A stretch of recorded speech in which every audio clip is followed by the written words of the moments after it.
Ministries. My name is Janice Stewart. We are so glad to have you with us today. We completed lesson 3 of We Are Partakers of His Divine Nature our last time together. We invite you to go to our YouTube page that you see there on the screen so that you can view the complete teaching of lesson 3 in its entirety. Today we will continue in our lesson, We Are Partakers of His Divine Nature. Our text for our topical discipleship teaching is 2 Peter chapter 1, verses 3 through 4. But before we begin, let us pray. Avinu Malkeinu, our Father and our King, we praise you, we exalt you, we delight in you, we magnify your name. We praise and thank you for the Ruach HaKodesh, who is the one who leads and guides us into all truth. And so we invite you into our presence today as you teach us your word, enable us to understand and grant us wisdom from your word. And above all, may we be transformed into the image of Yeshua HaMashiach, your dear Son. In Yeshua's name we pray. Amen.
Discussion about the audience of the writing of the Epistle of Second Peter by sharing with you some commentary notes from Rabbi Howard Silverman's teaching on Luke Acts chapter 2 in particular. Rabbi Howard Silverman is the congregational leader of Beth Messiah Congregation in Columbus, Ohio. We invite you to visit the website that you see on the screen in order to listen to his teaching on the book of Luke Acts in its entirety. We explained why we were making reference to Luke Acts chapter 2 in our discussion of the audience of 2 Peter 1:3-4, which is the text that we are looking at in our discipleship topical teaching, We Are Partakers of His Divine Nature. We explained that the reason is that Luke Acts sets the background of the late Second Temple period in Jewish history. For the sake of time and the material we have to cover in this lesson, we will not go over all of the details of our discussion from Lesson 3. However, you may visit our YouTube page for a full view of Lesson 3. So we invite you to do that, and you can get a full scope of what we discussed. And also remember to go to the website you see there on the page to get a full teaching of Rabbi Howard Silverman's teaching on the book of Luke Acts. So now with that, we'll move forward into our lesson for today. In introduction into lesson 4, let's review what we have learned about the list of places mentioned in Acts 2, verses 9-11. You see those places there on the map on the screen before you. Silverman explained in his teaching that the list of places mentioned in Luke Acts chapter 2 verses 9-11 represent a microcosm of Jewish people from the four corners of the earth during the Second Temple period of Jewish history, I should say. These were Jewish people hearing the message of Yeshua while in Jerusalem on Shavuot. And for a moment, I'm ending his commentary notes that we gleaned from his teaching. And I just want to say that this is a great segue into today's lesson, because today we're going to look at the commentary notes on 1 Peter, and then in our next lesson we'll look at commentary notes on 2 Peter, and we'll be looking in particular at notes from Daniel B. Wallace and his commentary on 1st and 2nd Peter, and we'll also be gleaning from a teaching by Eric Chabot, who did a teaching on the book of Acts, and we'll kind of intertwine all those together so that we can understand the ethnic mix of the people who we see represented at Jerusalem at Shavuot. And as we move further into our discipleship topical teaching, we will understand why it is important that we're taking the time to look at this in as much detail as we can. Of 1 Peter 1:1, which mentions who the epistle is addressed to. We're looking at the English translation of the Greek text of 1 Peter 1:1. Petro, epistole prote, Peter, epistle first. The English translation that I'm reading from is the ESV translation, which reads, Peter, an apostle of Jesus Christ, or Yeshua the Messiah, to those who are elect exiles of the dispersion. Elect exiles of the dispersion, keep those words in mind in Pontus, Galatia, Cappadocia, Asia, and Bithynia, according to the foreknowledge of God the Father, in the sanctification of the Holy Spirit, for obedience to Jesus Christ, Yeshua the Messiah, and for sprinkling with his blood. May grace and peace be multiplied to you. ESV translation. Now, as we said, this is 1 Peter 1:1, and we see that it is addressed to the audience, those who are the elect exiles of the dispersion. We read the places, and you see those very places on the map that is on your screen that we talked about in our discussion of Acts 2, verses 9 through 11. So we see that we have the same places mentioned, and remember we learned that these are the elect exiles of the dispersion who represented those Jews who remained settled in foreign countries after the return from Babylonian exile and during the Second Temple period. Recall again that they were in Jerusalem. As you see on the map, it shows that they were coming from these different places into Jerusalem, for the festival of the festival of Shavuot, which we know in English is called Pentecost. Now we will look at one more translation of 1 Peter 1:1 from the Orthodox Jewish Brit Kadashah translation of the New Testament, or the Brit Kadashah, as I said. So this is very interesting because you will see, as I learned in one of the classes that I've taken from MSI, the Messianic Studies Institute here in Columbus, Ohio, is that the Bible is from one God, one book, one story. So we see the thread running all the way through, helping us to understand who the people are being addressed in 1 Peter 1:1, referring to Acts 2:9 through 11. And as I said earlier, we will also see in 2 Peter, and then we also will see from some commentary from our brothers Daniel B. Wallace and Eric Chabot, how it all fits together. Okay? Hope you're staying with me and that you're learning as much as I am during these lessons. Epistolae, Prote, Peter Epistle First, is the translation from the Orthodox Jewish Bible. OJB is the way you will see it abbreviated. It is the Orthodox Jewish Brit Kadashah, New Covenant, translated by Dr. Philip Goebel.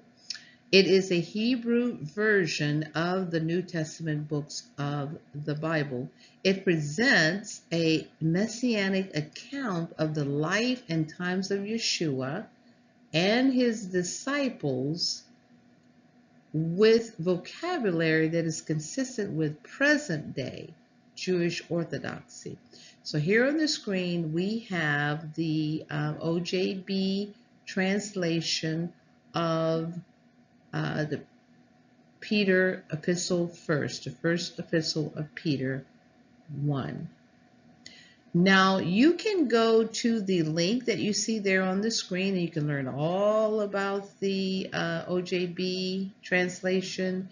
You can download it, you can purchase it, and that's a great site to go and to get an introduction to this translation of the Brit Kadashah.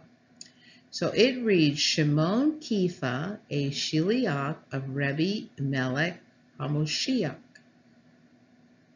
Yehoshua or Yeshua. Now here you see in parentheses it gives Torah and books from the prophets that relate to the translation here. To HaBekarim, the chosen ones, and then it gives more reference here. To the exiled ones of the Golas, sojourners living as aliens in the diaspora, scattered in Pontus, Galatia, Cappadocia, Asia, and Bithynia. Here again, we see the words that we were making reference to in our English translation. Remember, I said make sure that you keep in mind the English translation, the words elect, exiles, and dispersion. And in this translation, you see it says to the Habakarim, the chosen ones, the elect, to the exiled ones, we saw exiles, of the Golas, sojourners, those who are dispersed, scattered, living as aliens in the diaspora, scattered, gives you a clear, definitive definition of the audience that was being addressed in the writing, in the epistle of 1 Peter chapter 1, and actually to the book of 1 Peter. And we'll see also as it references to 2 Peter.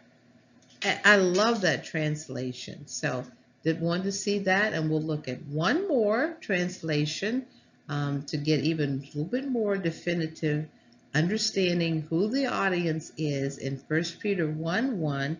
Why are we looking at it? Because it's going to help us to understand when we get to 2 Peter and our text that we're looking at, who was being addressed and how we, I am a Gentile, have been grafted into this being a partaker of his divine nature. Okay? Just so we can kind of keep abreast of where we're going, and hopefully you're able to follow us through this.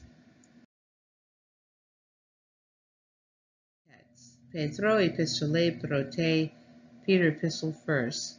In the Greek text it reads, Petros apostolos Iesu Christo ekleitois para pedemos diasporas Pontu, Galatias, Cappadocias, Asias, Kai, Bithynias. Peter, an apostle of Jesus Christ, to the elect sojourners of the dispersion of Pontus, Galatia, Cappadocia, Asia, and Bithynia. As we look at the Greek text and we look at the English translations that we have already read, I'd like to bring your attention to the Greek words we see in red.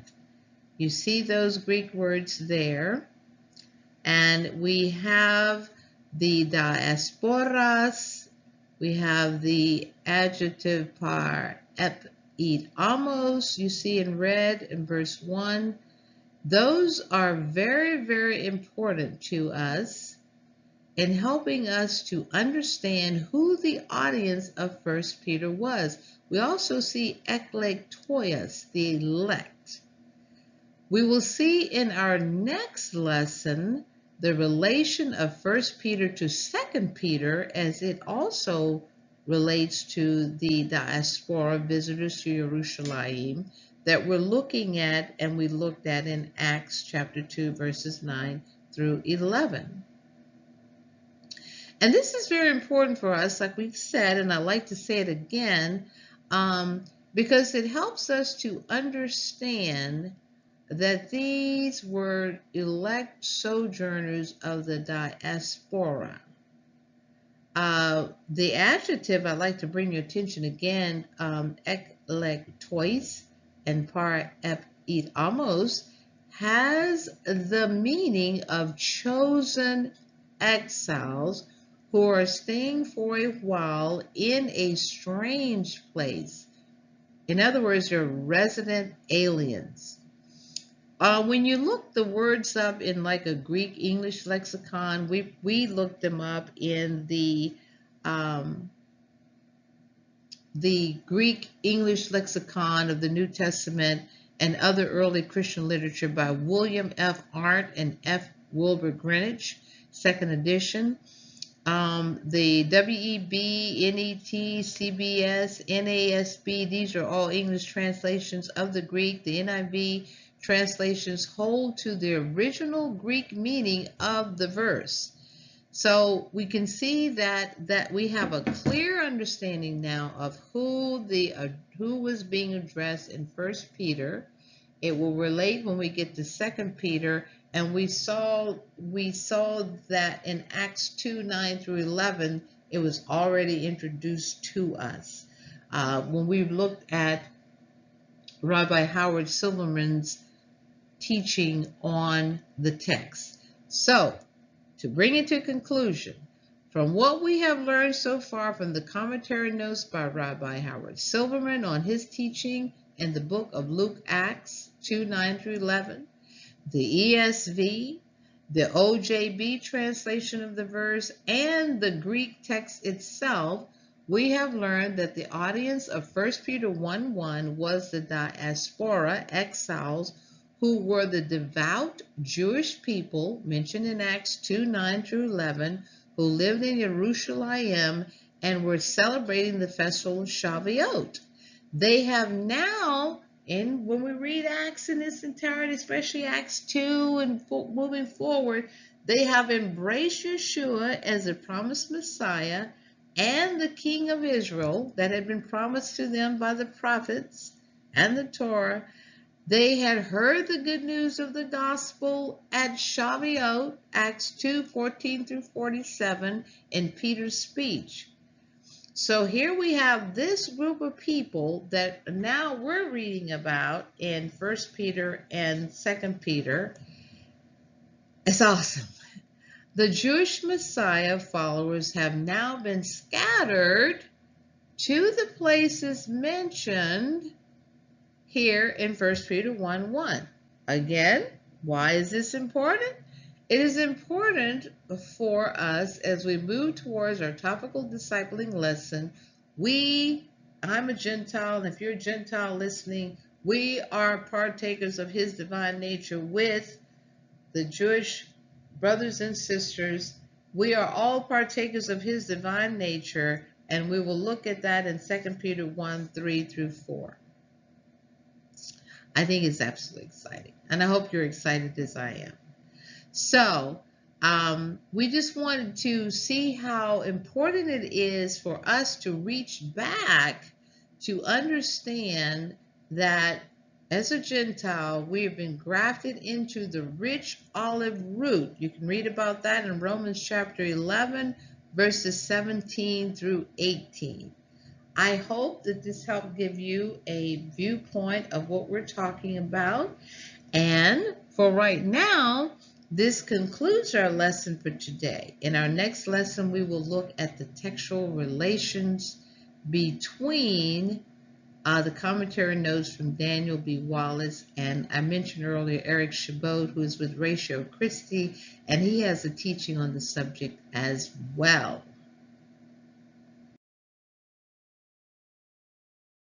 I don't know about you, but I was so excited for that lesson. So this brings us to the end of our lesson for We Are Partakers of His Divine Nature, and our discussion of the scholarly views on the ethnicity or the audience of the Messiah followers being written to in the first epistle of Peter. Again, we thank you for being with us today. We look forward to you joining us for our next lesson. And we hope that, you're learning as much as we are as we journey together through our lesson here. Again, we invite you to visit our YouTube page, Life in the Vine Ministries with Janice Stewart. Feel free to email us if you have any questions, or if you would like more information on how to begin the process or the journey of embracing Yeshua and learning about him and his kingdom.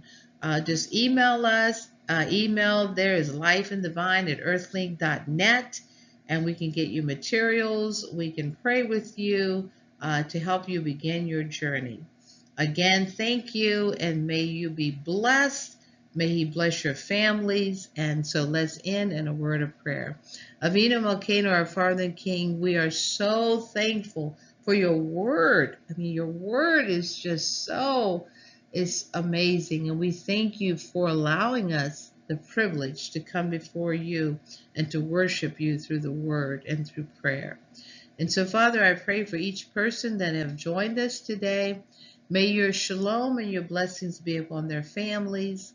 We pray for those who desire to know more about you and to embrace you, Yeshua, and begin a journey of learning about who you are and entering into the kingdom of God through Yeshua HaMashiach. And we thank you, Lord, that you will keep us, that we can come together again for our next lesson. In Yeshua's name we pray. Amen. Amen. Thank you again, and we'll see you next time. Shalom.